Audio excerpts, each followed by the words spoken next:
We have gone from being a country at the mercy of sore losers to a country that is about to be run by a bunch of sore winners, as evidenced by the confirmation hearings we've been witnessing since yesterday. There is a lot to cover. Let's dive in.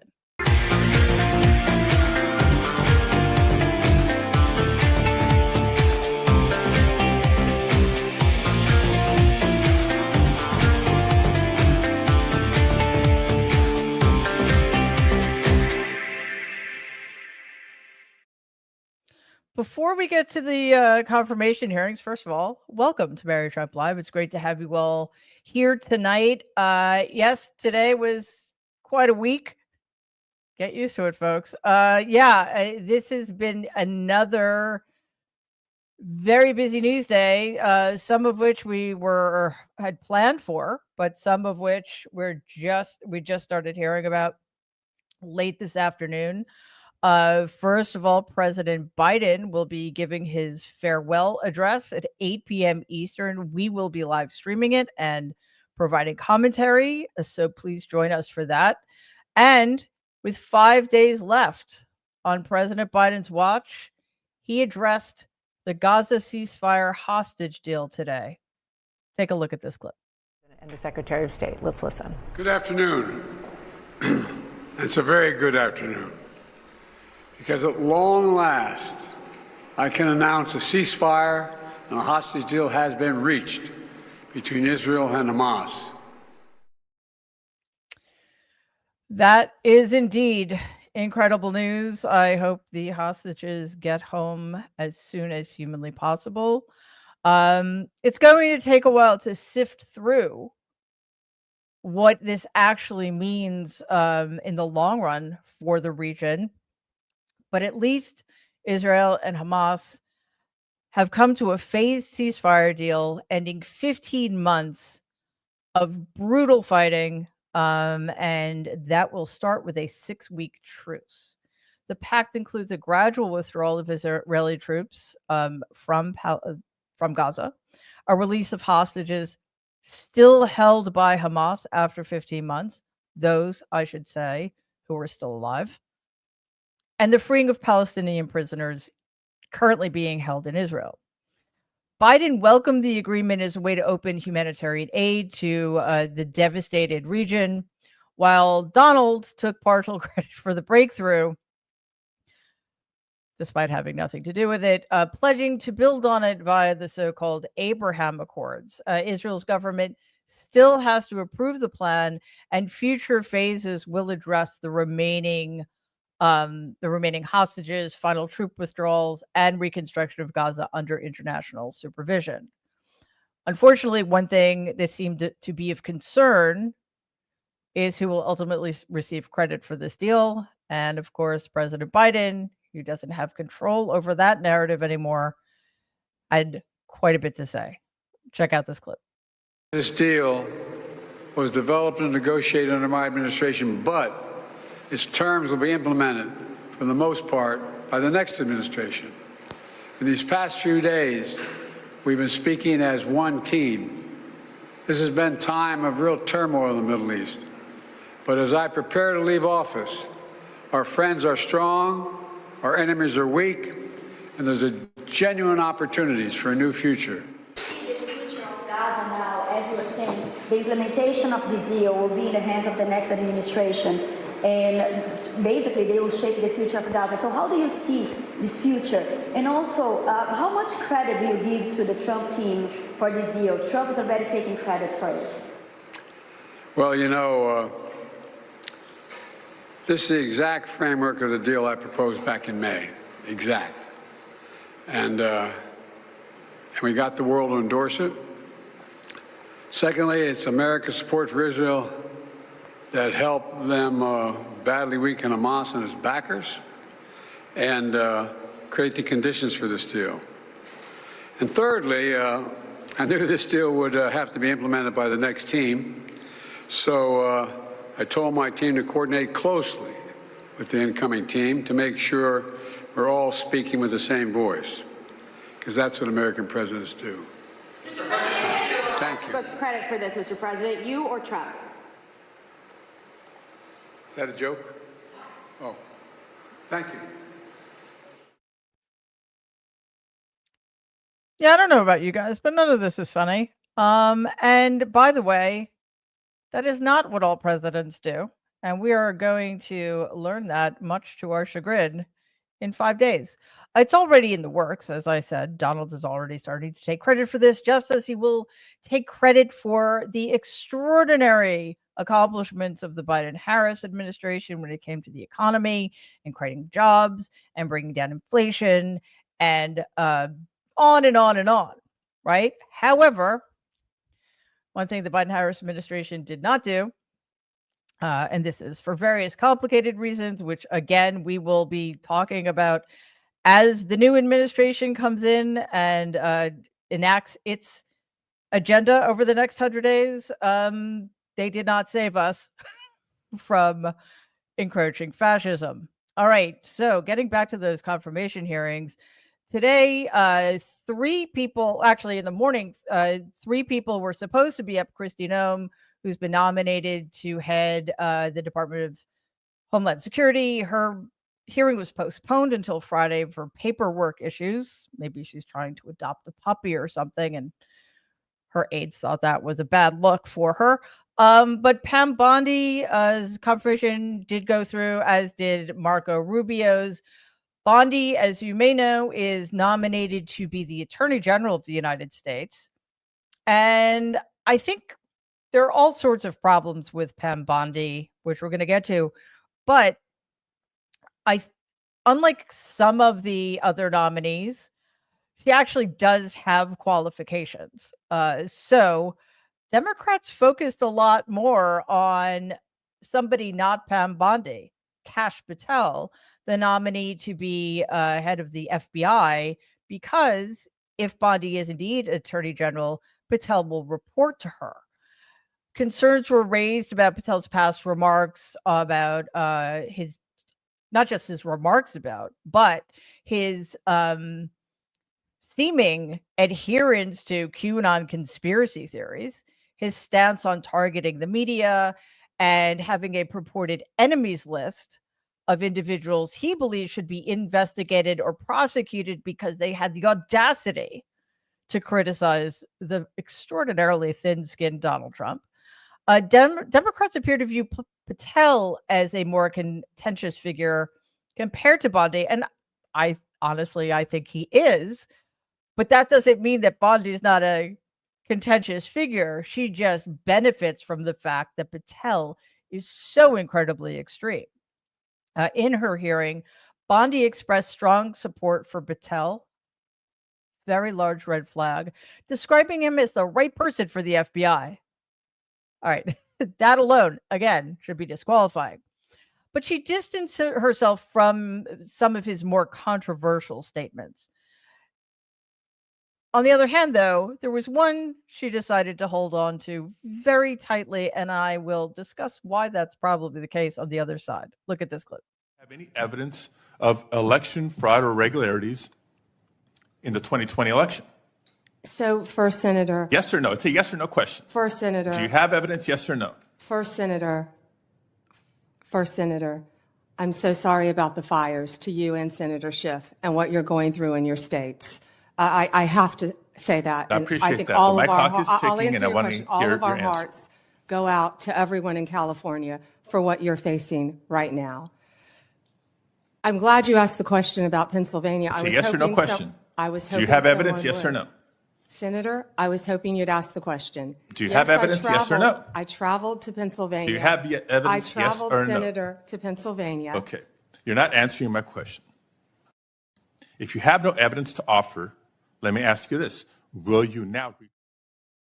All right, if he's not going to do what I am, I'm reclaiming his time. Like, what was that? But this is how it's going to go, everybody. Get used to it. First of all, she makes him look like a jerk because he asked her a question and she clearly wasn't answering it, and she pretended to have sympathy for California, and then she just refuses. They obfuscate they lie, they evade, they bob, they weave, whatever. And we are never going to get clear answers from anybody, including Pam Bondi. And when and if we do, it's simply because they're very comfortable lying to us. Now, Bondi's past lobbying activities have also come under scrutiny. She was a partner with Ballard Partners, and she lobbied for something called the GEO Group, which is a private prison company and government contractor, which deals with immigration detention facilities. This organization has faced criticism over safety, healthcare, and management practices. Also, by the way, they're probably poised to make many, many millions of dollars if Donald Trump has his way and starts rounding up undocumented workers in this country. There is one question Bondi wasn't prepared for. Actually, it wasn't a question. It was more of a pop quiz. Check out this clip. Of the United States of America, which was deeply disappointing. I guess you And I'm didn't want to hoping you're hear more my familiar answer with it about today Pennsylvania. after I gave an opportunity to study overnight. So can you tell me and this committee what the citizenship clause of the 14th Amendment says? Senator, I'm here to answer your questions. I'm not here to do your homework and study for you. If I am confirmed as You're Attorney the one General, asking for a confirmation hey, vote, you ma'am. cut me off. Can I please finish? What does the 14th Amendment say? Senator, the 14th Amendment, we all know, addresses birthright citizenship. I've been a state prosecutor. I've been a state AG. I look forward to, even given your remarks today, working with you and the people of California if I am confirmed as the 87th Attorney General of the United States of America. I didn't take your homework assignment. I'm sorry. I was preparing for today. So on the 14th Amendment, now you've testified repeatedly. Okay, so I was preparing for today by not knowing what's in the Constitution, and basically, no, I'm trying to answer your question by not answering your question, and instead, I'm going to insult you.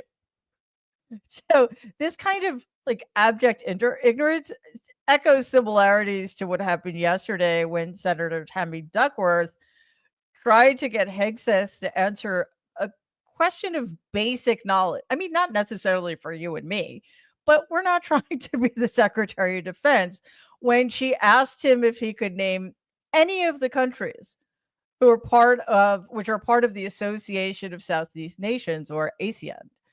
So one of the scarier answers from Bondi came after Senator Hirono asked her to follow up on some of her comments during an appearance on Fox News. You said, when Republicans take back the White House, the Department of Justice, the prosecutors will be prosecuted, the bad ones, the investigators will be investigated. Ms. Bondi, is Jack Smith one of those bad prosecutors that you will prosecute as AG? Senator, you hesitated a bit when I said the bad ones.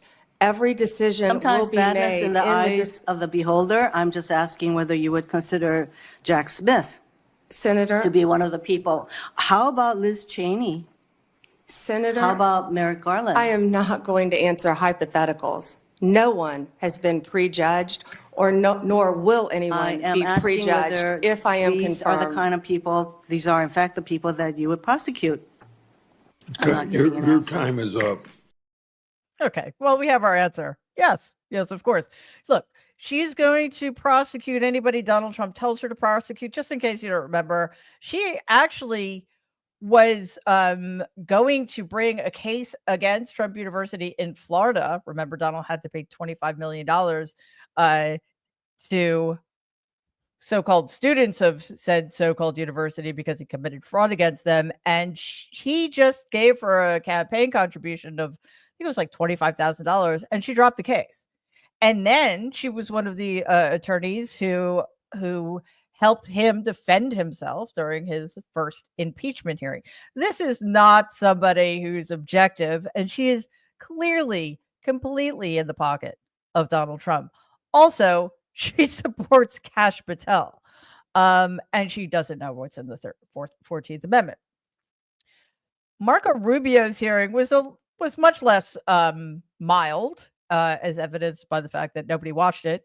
And I mean, this was to be expected. He's a senator, first of all, and this is a very clubby bunch of people. So they were going to treat him with the respect and deference they all think that they deserve. Also, he's not really a controversial pick. Don't get me wrong, he's probably going to be terrible because he is clearly now a completely converted Donald sycophant, and he too will do whatever he's told. But Donald's not interested in diplomacy, so I think in the next administration, the State Department will just sort of wither. And Marco Rubio doesn't have the spine to stand up to Donald Trump. He did it 8 years ago, so he certainly isn't going to do anything about it now. So a couple of highlights, if you want to call them that, from Rubio's hearing. He labeled China the most potent and dangerous near-peer adversary, stressing that it's U.S.-China relations that will define the 21st century. I don't think that is a misguided analysis. He also welcomed the ceasefire and hostage release deal between Israel and Hamas, commending all parties involved that did not include Donald Trump. He called for an end to the 3-year conflict that began with Russia's 2022 illegal hostile invasion of our ally, Ukraine. I would like to have him say more about that, but Donald probably won't let him. Rubio also affirmed the importance of NATO and underscored a robust America that prioritizes its national security interests on the world stage. Again, I think that is going to meet some resistance from Donald Trump and his inner circle. Rubio's foreign policy background and positive reception, again, and the fact that he's a senator, suggests that he will have a very straightforward path to confirmation. Expect a lot of Democrats to vote for his confirmation, which is exactly what Democrats should not be doing. All right, there's a lot more to get to, but before we continue, please like and share this video. And if you haven't already, please subscribe to our channel. After that, just click on the bell. That way you'll be assured that anytime a new video comes out, you will be alerted. If you're listening in podcast form, thank you. We are now on all podcast platforms. Don't forget to follow our podcast and give us a 5-star rating because it really helps, 1, combat the trolls, and 2, help other people find our channel. All right, now be patient with me because I'm not entirely sure how to explain this, because I'm not entirely sure that I understand what's going on here. And by the way, neither do the people who are responsible. On earlier today, Donald announced plans to establish something he's calling the External Revenue Service. Saying that out loud makes me laugh because it doesn't make any sense. The ERS is going to collect tariffs and duties from foreign sources, which is aiming to ensure that foreign entities profiting from trade with the United States contribute their fair share. I want to stop there for a second. That is not how this works. I mean, again, I'm not an economist. I could be completely wrong. But the United States charges tariffs, and if something that China made cost $100 and they were selling it here for $200, it now costs them $120, so they'll sell it here for $240.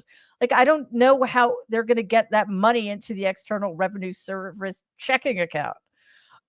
Anyway, the proposed ERS would function separately from the Internal Revenue Service, which makes sense, and focus, again, specifically on revenue collection from international trade activities. The initiative aligns with Donald's America First trade policy, which is to say, America's taxpayers putting Donald's wealth first, I think, emphasizing allegedly the need for foreign entities to pay their fair share from trade profits. Now, while the announcement outlines the ERS's purpose, its specific operational details, hope you're sitting down, and the timeline for its establishment have not been fully disclosed. Yes, shocking. Many experts see the proposal as an attempt to obscure the fact that U.S. businesses and consumers typically shoulder tariff costs. Yes, that's sort of my point. That's why none of this makes any sense.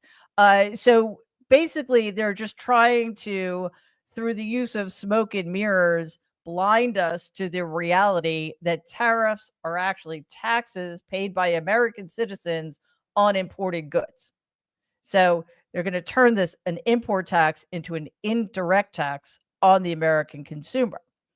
With this proposed rollout, Donald hasn't addressed the need to scale back on his 20% tariffs because he doesn't understand them, or the idea that those in his inner circle have proposed the idea of more targeted tariffs. This is how Donald pitched his grand idea via, of course, his failing social media platform. Quote, "For far too long, we have relied on taxing our great people using Internal Revenue Service. Through soft and pathetically weak trade agreements, the American economy has delivered growth and prosperity to the world while taxing ourselves. It is time for that to change. I am today announcing that I will create the External Revenue Service to collect our tariffs, duties, and all revenue that come from foreign sources. We will begin charging those that make money off of us with trade, and they will start paying, finally, their fair share. January 20th, 2025 will be the birth date of the External Revenue Service." I'm not saying that last part. All right. That's not going to happen. And by the way, the Internal Revenue Service, like that's how we tax. Should I keep explaining this? I don't think so, because it's so ridiculous. So, I mean, we'll keep you posted if anything ever happens, but he's just like adding it to the already extraordinarily long list of things he's allegedly going to do on day one, which tragically is 5 days from now. All right. So, not surprisingly, Nancy Mace wants attention. Yep. Unfortunately, the reason she was able to get it is because the House of Representatives voted against letting trans athletes compete in women's sports. Or I should say, women and girls sports. It was a vote of 218 to 206, all Democrats except two, and they were Texas Democrats Vincent Gonzalez and Henry Cuellar. Voted against it, but all Republicans and those two awful Democrats voted for it. The bill bans transgender athletes from women's sports and again, girls in federally funded schools. It was fueled by extremists like Nancy Mace from South Carolina, and the awesome Jasmine Crockett, Democrat of Texas, took to the floor to address this really hateful legislation, and it resulted in a somewhat heated exchange between the two. Somebody's campaign coffers really are struggling right now, so she gonna keep saying trans so that people will feel threatened. And child, listen, I want y'all to tell me whether or Do not not call me a child. I am no child. I want Don't to even find start. out I am a grown which woman. of those I'm 47 years emails old. I have broken actually more have. glass ceilings than you Chairman, ever I will. am reclaiming my Let's go. time. You will not do that. I Order. am not a Chairman, child. I am reclaiming my time. If you want to take it outside, Mr. we Chairman, can the do that. committee is not Okay. in order. All right. Order. Point of order. Okay, I mean, I'm not from Texas, but I'm pretty sure saying child that way is just a thing people do. It's sort of like saying bless your heart. It doesn't mean what you think it means, right? So Nancy Mace is the thirstiest person on the planet, and clearly she's been finding herself in need of attention and FaceTime with cameras.